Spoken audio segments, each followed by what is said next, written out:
महोदय, हमें ऐसी विघटनकारी प्रवृत्तियों से होशियार रहना चाहिए जो मौका पाते ही देश में सिर उठाने लगती हैं। इन विघटनकारी प्रवृत्तियों में कुछ ऐसी हैं जो सांप्रदायिकता की श्रेणी में आती हैं, अर्थात किसी धर्म की आड़ में खेली जाने वाली राजनीति जिसमें एक धार्मिक वर्ग को दूसरे से नफरत करने के लिए उकसाया जाता है। फिर प्रांतवाद या राज्यवाद की प्रवृत्ति है। हमारे देश में सबसे घातक और खतरनाक प्रवृत्ति शायद जातिवाद की है। जब जाति प्रथा शुरू हुई थी तो बहुत अच्छी रही होगी, लेकिन पिछले कुछ वर्षों से इसने हमें राष्ट्रीय और सामाजिक स्तर पर कमज़ोर कर दिया है। इसने हमें छोटे छोटे गुटों में बांट दिया है। इससे लोगों में वर्ग बन गए हैं। कुछ लोग अपने आप को उच्च जाति का कहते हैं तो कुछ मध्यम जाति का और कुछ निम्न जाति का, कुछ की तो कोई जाति ही नहीं है। इस तरह यह असमानता शुरू हुई जिसमें एक वर्ग दूसरे का शोषण करता है। मेरे विचार से भारत की कमजोरी और पतन का यही मुख्य कारण रहा है। इतिहास के ये सारे सबक हमारे सामने हैं।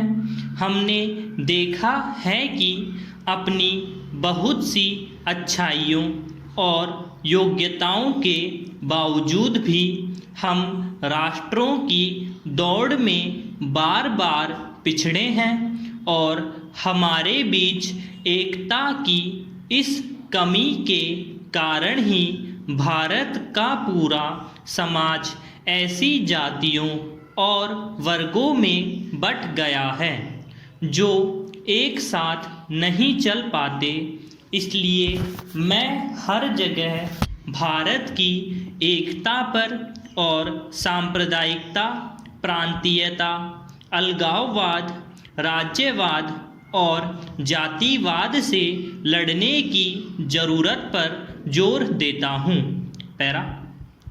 जहाँ तक मैं समझता हूँ और आशा है आप भी वैसा समझते हैं, भारत के उत्तर दक्षिण तथा पूर्व और पश्चिम में कोई बंटवारा नहीं है। केवल एक भारत है जिसके हम सब, आप और मैं, उत्तराधिकारी हैं। यह हम सबका है।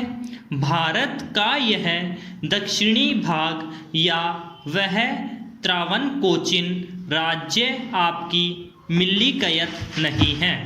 इस पर मेरा भी उतना ही अधिकार है जितना आपका। इसी तरह हिमालय के उत्तरी राज्य हमारी मिल्कियत नहीं है, उन पर आपका भी अधिकार है। वे आपके भी उतने ही हैं जितने कि किसी अन्य भारतवासी के। इसलिए उत्तर से दक्षिण तक पूरा भारत प्रत्येक भारतवासी की साझी विरासत है। भारत का अब तक का हजारों वर्षों का इतिहास और उसकी समूची संस्कृति, चाहे वह उत्तर की हो या दक्षिण की अथवा किसी और स्थान की, हमारी साझी विरासत है। यही नहीं, हमारे सामने फैला विराट भविष्य भी हमारी साझी विरासत बनेगा।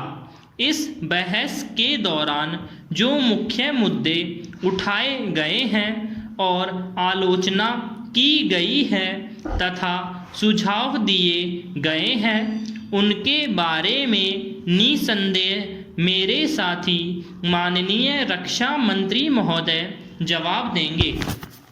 मैंने केवल रक्षा व्यवस्था के कुछ मुख्य और बुनियादी सिद्धांतों और खासकर हमारे सामने आने वाली समस्याओं की ओर संसद का ध्यान खींचने के लिए बहस में हस्तक्षेप किया है।